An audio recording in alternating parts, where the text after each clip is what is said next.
Hello everybody, so you just saw my van there and I have had a battered van for the last couple of years now and I have to now MOT the van for the third time. The car is just, the backbone of my business. I go everywhere in that thing. I put thousands and thousands and thousands of miles on it and it just looks like a dog. And if you've been keeping up with the channel, that you will know that I have plans for that car, or van. It's gonna take a lot of time to do what I want to do with it. And in the meantime, I have been collecting a bunch of stuff to make that van cool. So cool in the fact that I have a entire corner designated to the dub van. So black door cards, all new trim, black glove box, all new grills, splitter, headlights, textured wing mirrors, these wings, new headliner pieces. I have a black dash. I've got a full turbo kit, front mount, full dark side setup, subframe for some extra work, got bumpers, loads of stuff, rear axle, bonnet, boot floor, OEM boot floor there. And of course the panels on the car, although a lot of them are coming off now because I've changed plans, are like clean dent-free panels for the car that I put on the van so I don't like bend them or break them, damaging them, just storing them around the workshop. So they're on the van to keep them safe. And that's why the car is I say calling it a car, but it's a van. That's why the van is multicolored. But yesterday, I picked up something very cool for the van and I'm excited. And I think a lot of people will be probably watching this and going, wow, I haven't seen any of those for a long time. And it's a set of wheels. I bought a set of wheels for my van. Now, in the 90s, like early 2000s, you'd probably see a lot of these and they were everywhere. Now, I was very young at that point, but obviously there's pictures and evidence to show that, there's a lot of stuff kicking about with these on back in the day. And these were literally 20 minutes from my house, extremely good price. They're powder coated. They have a cool factor to them, and they're 17 4x100 7.5J ET40, which is probably the perfect wheel for the van if I'm going to be tucking them like I plan. So here they are, fully refurbed Antera Type 143. Absolutely so cool. And they even come with a set of new old stock Antera center caps in the box. Never been used. Wow. And they're not new, but they've got about 5 minute tread on them. Full set of Goodyear 17-inch tyres, 195/40/17. So basically the perfect tyre for the wheel. And the seller had them on Facebook for a while and no one snapped them up. And to be honest, I'll tell you how much I paid for them. 300 quid for the whole set, 20 minutes from my house. That's a fantastic price for a very cool set of wheels and a piece of history. Like, for 300 quid, these probably cost a pretty penny. I don't know how much you pay for those, but obviously they come with it. I've got all the valves. Oh yeah, one of the coolest things about this set of wheels is, right? We take these old center caps out. The valve is in the center cap. So, those valves here, they screw into the face of the wheel. And that is how the air, gets into the wheel. How cool is that? Now, I am very excited about these. I was literally looking for wheels and tires to put on my van because I need to MOT the van again. And these turned up right round the corner from my house with tires. Oh, obviously they're not on, but come on. And I've honestly been struggling to find a set of wheels for that van that will look good and I'll be happy with, fitment wise. And these are basically perfect for what I needed. But we're not working on the van today, and we are working on this thing here, which, as you can see, has had a lot of metal work going on.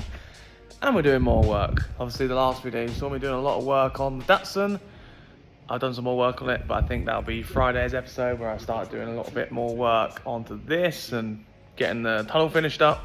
But today I want to do some work on this. I can't remember what I filmed in the last video, but I basically mentioned this, and this was the thumbnail of this car. It's rotten. It's extremely rotten. It's had like basically this whole rear valance. It's had this pocket done for the spare wheel delete. I've done this pocket as well. It's had like a patch there. It's had all these panels around here, floor edge. They still need to do work on the chassis rails and stuff like that. Same again this side, underneath the sill. It's had this bit on the bottom of the arch here. Obviously panel there, panel there, panel there, panel there, panel underneath here.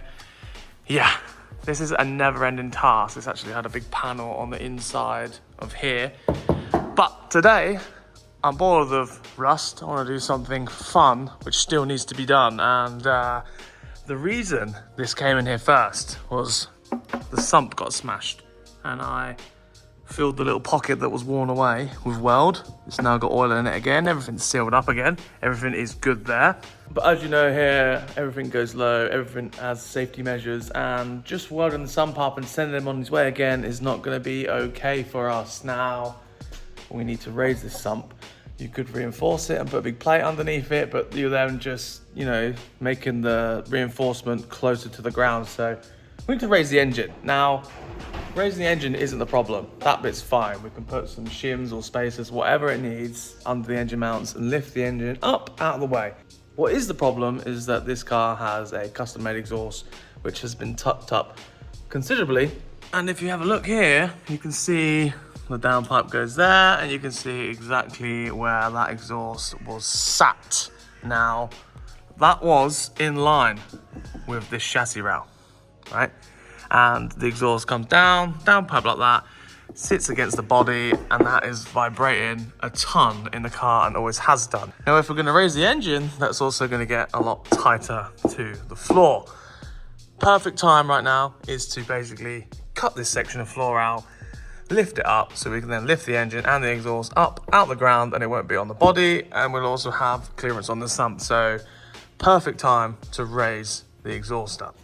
And with the interior already being out, it would be rude not to do it right now while it's here. And we're also raising the chassis rails. Not in this episode, because I can't do the chassis rails until the sills are done, because the sills are currently being worked on, so the chassis rails are holding up the car. So I can't do the chassis rails yet, but I could do this little tub here for the exhaust, so that's what we're gonna do. So from here, you can see it rubs up to here, which is just before the gearbox cradle, and then the floor actually, you know, divots up from here. So we're gonna basically cut up to the gearbox cradle. This section around here is gonna get cut. This return edge on the chassis rail is going to be cut here and here. We're going to flip that up and we'll spot to that surface for our new panel. And then, yeah, we'll basically come up to around here about 1.5 inches higher than what it is, because we'll probably raise the engine 1 inch, raise the floor 1.5 inches. So we've got clearance to the exhaust, and then we've got clearance to the body, because as you see, we didn't have clearance before. And yeah, that's what we're gonna do. So first off is clean this area, get it into some real metal, and then I'll have a measure up, scribe up some marks on it, and we'll get it cut out.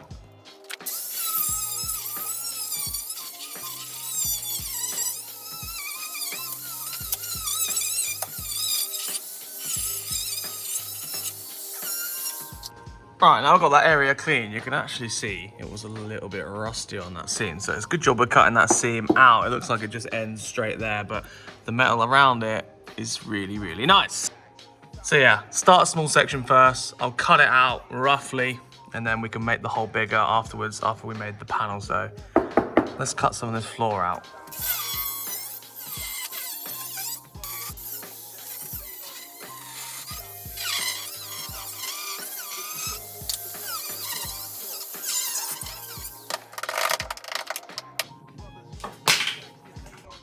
Okay, we have one big gaping hole in the floor, surrounded by horrible sound deadening.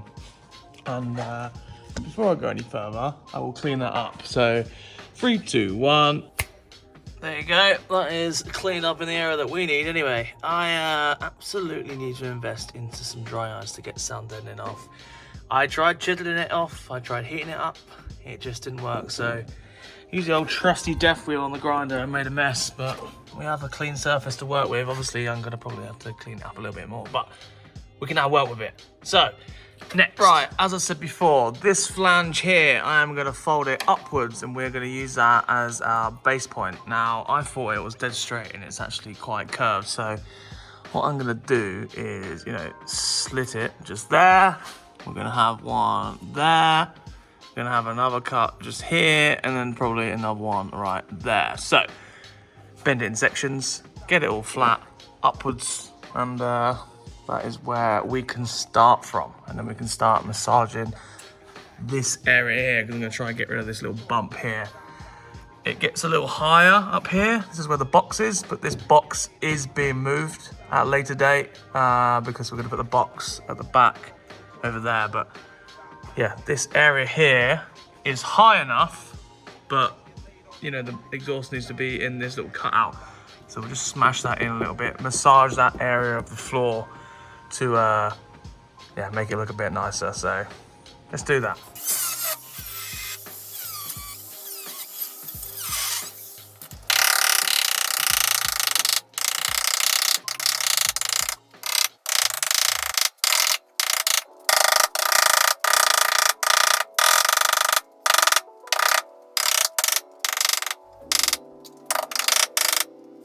That is flattened off upwards now.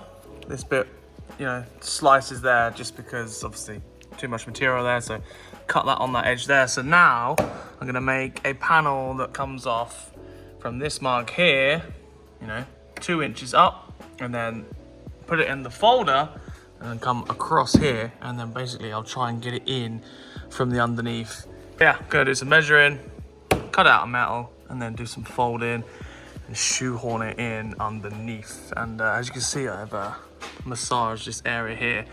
I'll give it a bit of a straightening up afterwards, but as you can see, that panel there was sort of like down here. So we've got a big curve now and plenty of clearance for the exhaust.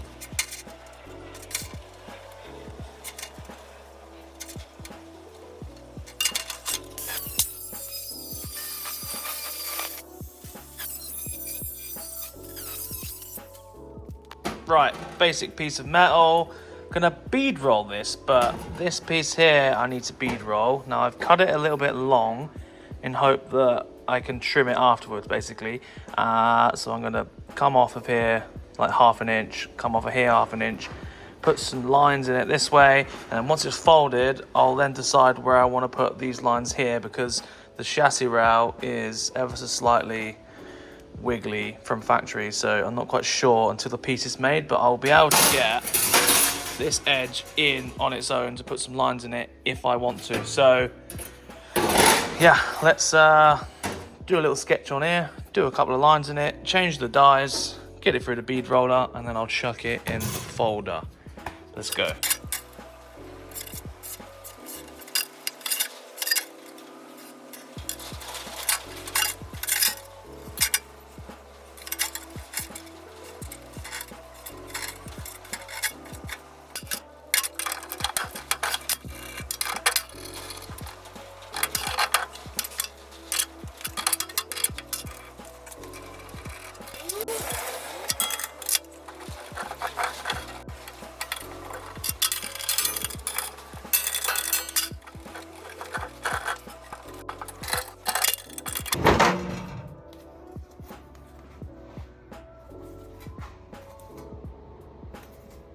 Nice.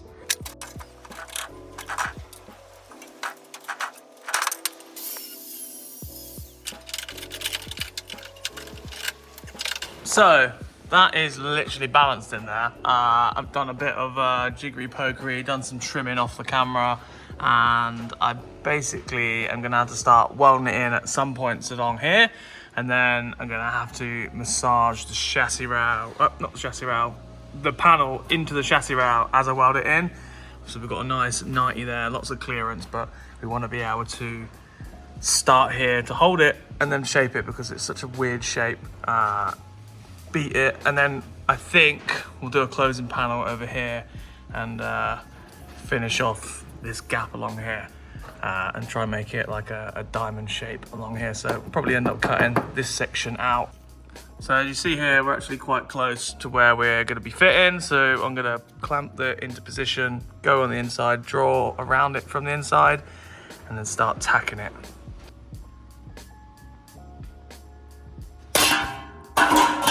Did not want to do that. But as you can see, my panel needs to be that shape, and that bead roll is very annoying, but I'm going to try and flatten that out and make it look like I'm going to do it. So let's trim it up and give it some hitting with a hammer.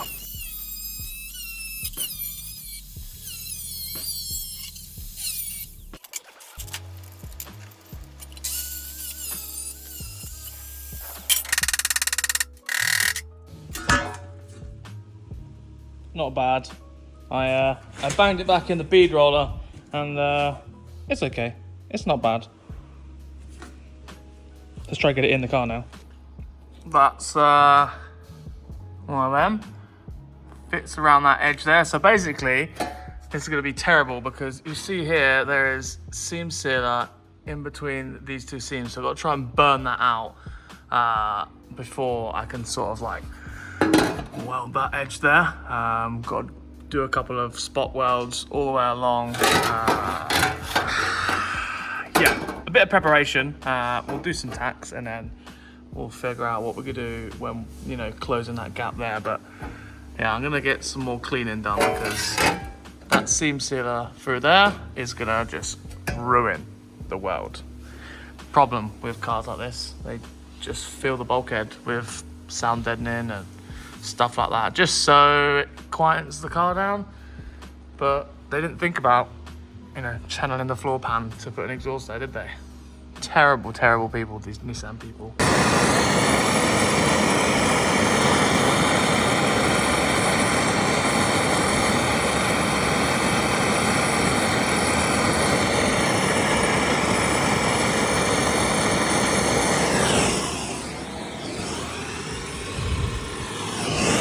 Clean. Some weld through.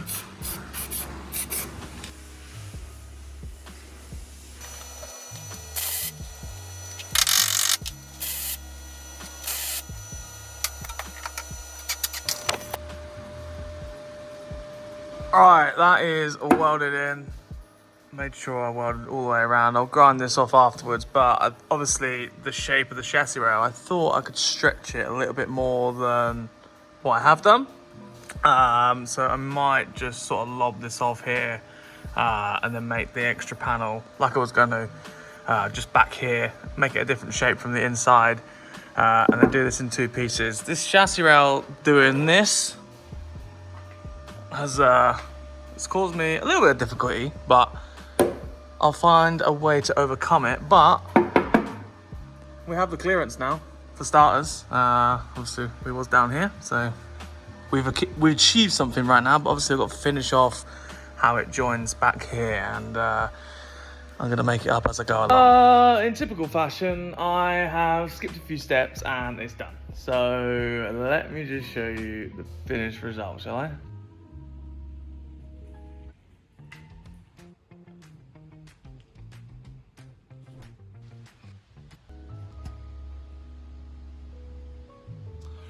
Plenty of clearance. That ended up being a quite difficult task because I had to go in there, hit it from the other side, beat it from the other side. The shape of this chassis rail wasn't exactly too forgiving for what we needed to do. Obviously manipulating this panel here to be the shape, or blend into the shape of this, wasn't too easy. Obviously the curvature sort of blends away here, and you can see all my little indentations with the hammer, which is not really at the end of the world, but when you're trying to chase perfection, sometimes it doesn't look all that. But the job's done, you know what I mean? It's solid, it looks nice. When it's got liquor paint on it, you're never gonna know. I just did it like this, and it's sort of finished. I'll be honest, this bit here, after I had to manipulate this this wasn't ever the plan to seam seal or stitch weld this all the way down. I was always going to put like a closing panel on this edge, so I did cut it a little bit short, this panel, and this was an afterthought. So yeah, blending this in, I put a bit of copper behind it. There was like a 5mm gap, and then I just sort of filled that with weld the whole way around, and you know, made the gap up. So yeah, it looks a bit whatever, but you know, when it's got a coat of black on it, it's all gonna look OEM-ish. So yeah, I'm happy with it. We've got clearance. The whole goal was to get clearance, and the exhaust sort of sits like, you know, down here. So we've got loads of room above now. We haven't really lost any footwell space. That's all sort of decent. We've sort of manipulated the original floor pan as well. So we had actually gained a little bit of height there. And you can see here, it's just sort of factory looking now. So I'm happy with it. This bit right here, not so good, but at the end of it, it is what it is, and it's solid, and we've gained something, and yeah. If I actually managed to DA this, it would look 10 times better, but I broke the DA, and that's the little trick for making your metal work look better, is to DA it back so it looks nicer. But I'm picking holes in some work which is never going to be seen ever again until this video, so yeah, I think it's good enough. I always find it quite the struggle when you're welding older cars like this, because the floor pans and just the panels in general are piss thin. So it's not very forgiving when you weld on it and you blow a hole in it, which I have done here once or twice, which was really annoying. But it is what it is. When you've got brand new fresh metal to weld to, it's really easy to do, but that older stuff like that, it's a finesse. But yeah, that is another selection of many panels that this car actually needs now. I don't know when it's gonna be done. There is a deadline on it. I have got help on this car getting it done. I'll do some more work on it soon. The chassis rails need raising. We've got to do some work to the subframe to like readjust camber and stuff. Lots more rust repair. It's never ending, but yeah, just a Monday back in the workshop. Get this video up this evening for you, or tomorrow evening, should I say. And hope you enjoy it. Update on the E34 is that we're still waiting on the design to be done, and the design should be done in about 2-3 weeks. And closer to the time, I will let you know what's going on with that. But for now, subscribe, like all that, do all that stuff, and I will see you again soon. Thank you very much. Goodbye.